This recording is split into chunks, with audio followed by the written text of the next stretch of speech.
I'm Greg. I'm Derek. And I'm Steve. Welcome to Minute of the Den, and this is Jay Whatever of Quarantine. I think we're on 30 now. Yeah.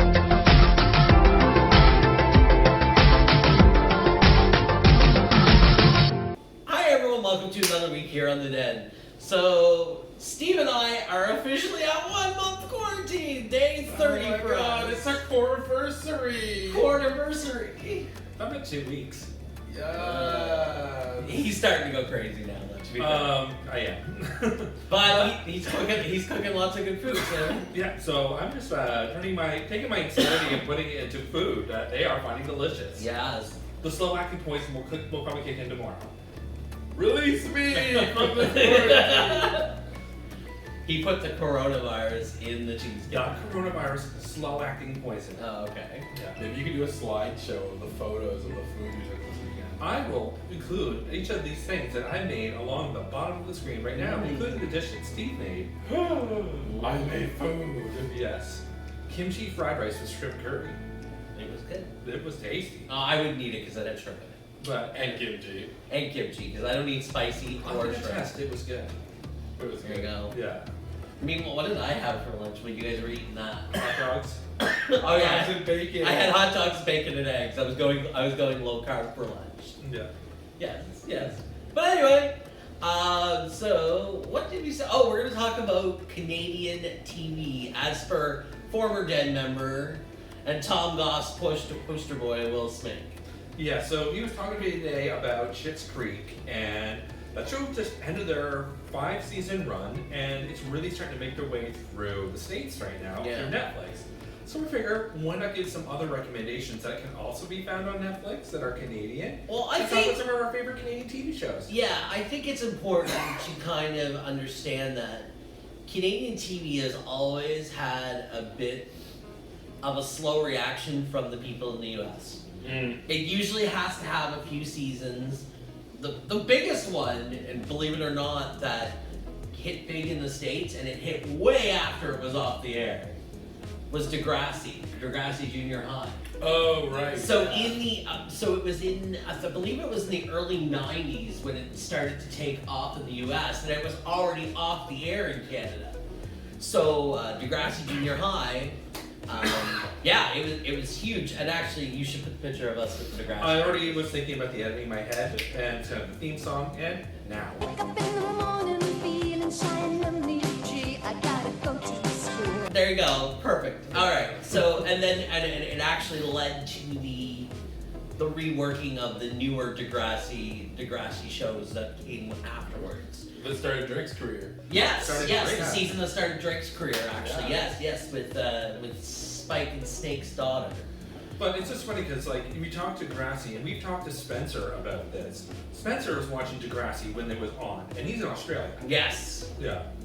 So I think Degrassi really opened up people's minds when it came to Canadian content. Now, don't get me wrong. For all of you Americans like Will that think that all Canadian content is great, there is plenty of crap out there. Schlock, if you will. But Crap. I want to say, just about Degrassi itself, it didn't just open up the eyes of Canadian television. It opened up topics Yeah. to Canadian I television. think that's No one was talking about teenage pregnancy, HIV, homosexuality on Canadian Well, I TV, mean, on any TV We show. were preteen and in our teenage years at the same time as the show. So we kind of grew up with the original Degrassi and could relate to the topics that they were dealing with. Steve's a little younger, so I'm younger, and I also grew up in the country where we didn't have TV really. All we had was like the bunny ears, and we got the local station over there. They didn't have Degrassi. Yeah. So I didn't grow up watching it. Yeah, I even remember the second run because I was in high school when the second run of Degrassi came on, and people at school would be talking about it. So it was a good show for its time. Even like when I watched the newer series of it, it's still great. It's still taking on a lot of the same topics. Like a lot of it is iconic to me, like with the first generation. Yeah. But each generation gets Exactly. It's advanced because I mean you get in the later seasons you get into things like sexting and stuff like that wasn't a thing when we were younger. It stays relevant, which is awesome. It stays relevant. So that I think that's a good starting point. Now, What makes a Canadian TV show? there's a certain humor that's on Canadian TV shows that is kind of classic and tongue-in-cheek and just perfect. What about you? It's really seeing how Canadians act towards each other on the screen in front of us, because we're very personality-wise, I feel like if you're not in one of the urban areas, we're very different than the U.S. in like in the rural areas for sure. When you're talking urban, like you're talking Toronto, and Like Toronto could be any big city. right. But when you get into like Digby or Yarmouth or Amherst in Nova That's when you start Scotia, talking with the Trailer Park Boys. that's when you start talking about Trailer Park Boys, which was probably the next, I would say, big one that really hit big. And again, I think was the next one. Kids in the Hall. I forgot about Kids in the Hall. Yeah, Kids in the Hall, if you're not familiar, it's a sketch comedy show that kind of like transcended where sketch comedy could go, and they're bringing that back on the Amazon account. Yeah, I can't believe they're bringing it back. I don't know what to think about that. Yeah, I mean, I don't know what you could get away with these days. I think a lot of the humor in Kids in the Hall was very tongue-in-cheek. And Premise! But you can't do a lot of that same humor now. No. And a lot of it is just like, it's very situational and it was kind of dated, but when we go back and watch it, it's just ridiculous and really funny. Yeah, absolutely. Absolutely. Okay, so we've heard about Degrassi, Trailer Park Boys.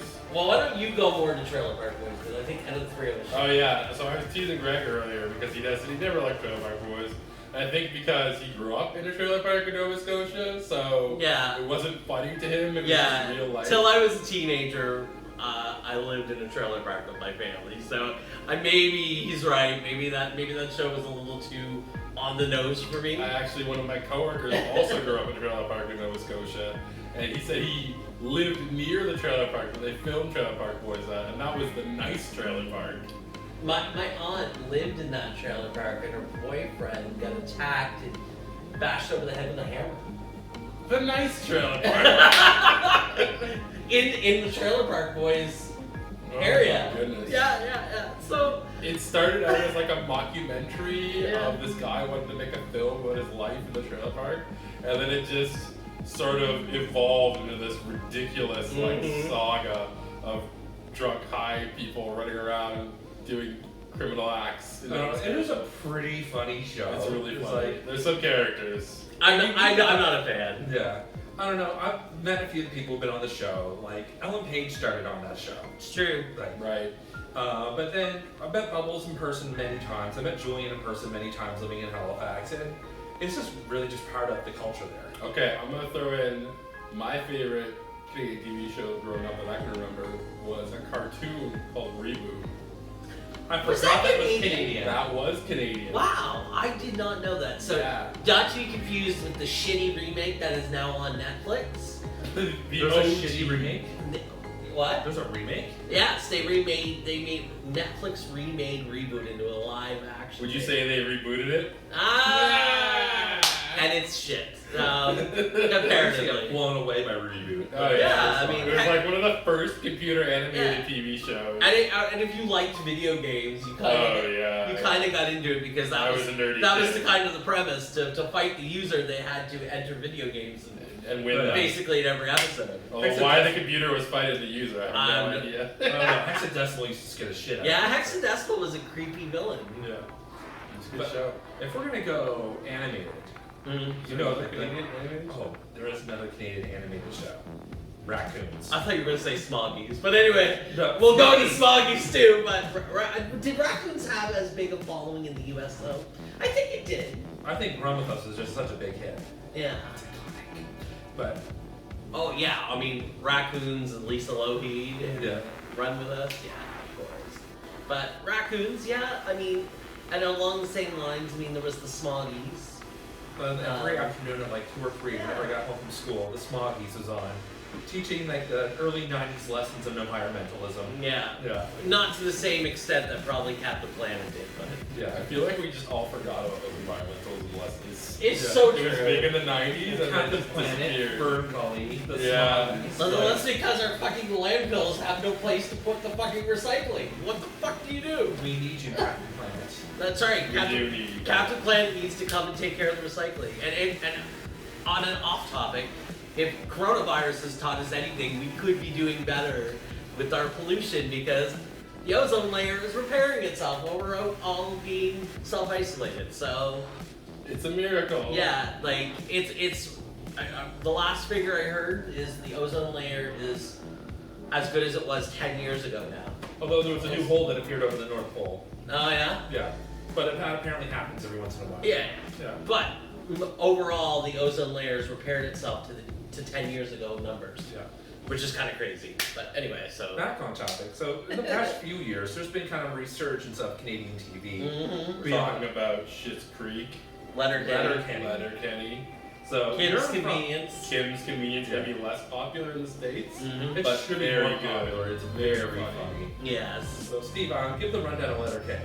Oh my god, so like one of my best friends from college, he knows people that are in Letterkenny. It's very like real.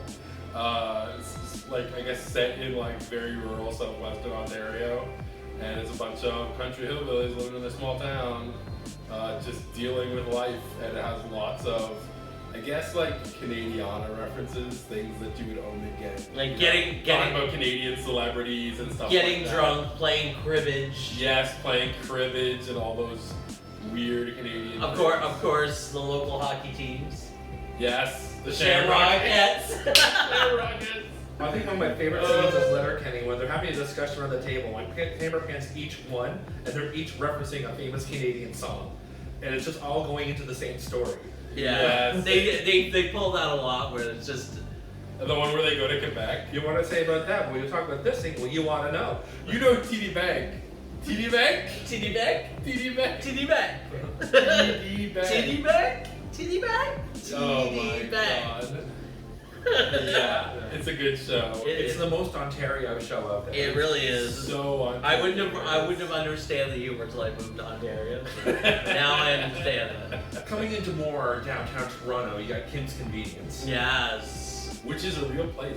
Yeah, Yes. it's actually not far from It's where not we far live. from here. It's really just a couple streetcars away. Not even. Yeah, It's yeah. one streetcar, isn't it? I don't know. But anyway, it's close. Yeah, It's bottom line, but That one is more about a Korean convenience store owner and his Korean family, kind of just like living day-to-day life in downtown Toronto. And like the tension between the new school Canadian kids and the old school Korean parents. Yeah. But in a comedic way. Yeah. it is really well done. It's very funny. It is really well done. It plays on Korean stereotypes without, in my opinion at least, Without it being offensive. without it being offensively racist. Right. You know what I mean? And they do it in a good way. I highly recommend it. Kim's Convenience. And then Schitt's Creek. Schitt's Creek is probably the biggest hit. I mean, if you've been on Facebook, you probably know it ended its run about 2 weeks ago. A week ago. Yeah, a little over a week ago. But anyway, the series was really well done. Personally, I'm at about season 4 right now. The boys just started it last And night, it's so funny. and they're getting a kick out of it. We're just in season 1. Catherine O'Hara is a national treasure. Mm-hmm. And the fact that it's like, She's Canadian. she's Canadian. Well, her and Eugene Levy were in SCTV Yeah, together, which is absolutely. like the OG Canadian sitcom. Yeah. Canadian comedy How show. did we go through this and not mention that? You know, I don't think I've ever watched SCTV. Oh, we're gonna find That's some something my SCTV. dad talked about when I was little. Oh We're yeah, gonna Second find- City Television was huge. We're gonna find that because it's got that Rick Moranis. No, Rick Moranis was in it. Oh Yeah. yeah, I remember. Yes. John Candy, Andrea Merrill, Also famous. Yeah. Also famous. and it was hilarious. And What's the other guy's name? The guy that was on Maniac Mansion. I can't remember his name. I don't remember. Did you watch Maniac Mansion? No. I can't remember his name. I'm sorry, whoever you are. What about honorary mentions? What are some other weird Canadian shows you I'm thinking I Littlest think the Tobo. Picnic Face TV Oh, show. Littlest Hobo, of fucking course. Yeah. Oh my god. It's about a Who dog didn't who love- runs around rescuing Especially people. Canadians who didn't friggin' love the Littlest Hobo as a kid. And wasn't there one from Vancouver Beachcombers. The Beachcombers. Oh, yeah. yes, Relic. Yes. I remember bits and pieces of Beachcombers, but I don't really remember it because I think I was a little young for that one. Yeah. Because I mean, I think it was coming to the end of his run when I was like, 6, 7 years old. Yeah. But I do remember bits and pieces of it. Oh, I used to watch that all the time. And there was the ill-famed Picnic Face TV show. Yeah, that was. Yeah. I mean, that was pretty good for what it was. If you were living in Halifax, Picnic Face was this comedy group that you will know through Power Thirst. Yeah, I didn't Yeah. watch the Power of this video. Power If you've Thirst. ever seen their live performances, it's ridiculous how funny that whole group was. I feel like it didn't translate as well onto It didn't. TV as it should have. There were some amazing moments, like the whole serial supervillain montage. Mm-hmm. The serial mascot supervillains, which is so funny, but it's a shame that it just didn't translate as well. Yeah. More recently, Mr. D. I Yeah. think Mr. D. Mr. D was hilarious to me. I never watched the show. Yeah. I think I watched 1 or 2 episodes when we were in Halifax. And then they announced the new version of Family Feud for Canada. Yeah. And it stars the guy from Mr. D. His name is Jerry D. Yeah. But I had no idea who he was. And it's just this guy. It's like Family Feud with Jerry D. And some guy I'd never seen before. And you're like, who the fuck Who is Jerry D? this? Why is he hosting Canadian Family Feud? I've never heard of this guy in my life. And then of course I was like, how do you not know who Jerry D is? Yeah. Because this is what I always Greg do. is very Just good to at that. preface, I do this all the time. How Like, do you how not do you know? not know who Drake Krakowski is? How do you not How do you know not- who Lisa Krakowski is? How do you not know Not who Mary Lisa Krakowski, Steenburgen is? Christine Baranski. Christine Baranski and Well, I don't know. Christine Baranski and who was the other one? Jane Krakowski. There was Yes. Mary Steenburgen. That was the other Every one. time. Yeah, Ted Danson's wife, Mary Steenburgen. Well, we'll have to start watching Curb Your Enthusiasm. Yes, to see more. because she appears in Curb Your Enthusiasm. That's Mary Steenburgen. Now, remembering all these celebrity names, I forgot how to tie my shoes. So It was worth it. it's a trade-off, right? I constantly forget why I entered a room, so it's fine. Well, that's just too many death drops. No comment. Yeah. Just a tongue pop. What other Canadian? There gotta be other I ones. think we pretty much covered Did we I do think what we should do is open up the comment section for people to comment on stuff. Comments. the comment. Comment. Oh my Not god. the concept. Oh, censored. We're gonna have to edit this out of the video. Oh dear. We're gonna open up the comments section for people to comment any shows we might have missed. I feel like there's probably a long list, so hopefully if you US peeps want some stuff that you haven't seen before, I would recommend checking out some of this this Schitt's Creek. programming. Especially if you haven't watched Schitt's Creek or Kim's Convenience. Kim's Convenience is hilarious. It's really good. You'll like it. Yeah, absolutely. Alright, as always, like, share, subscribe, tune into the rest of the guys' videos, and hopefully your self-isolation is not driving you crazy like it's driving us. Have a great week! Bye! You have pizza sauce on your shoulder. Who does? You. Where? Here. How did I get pizza?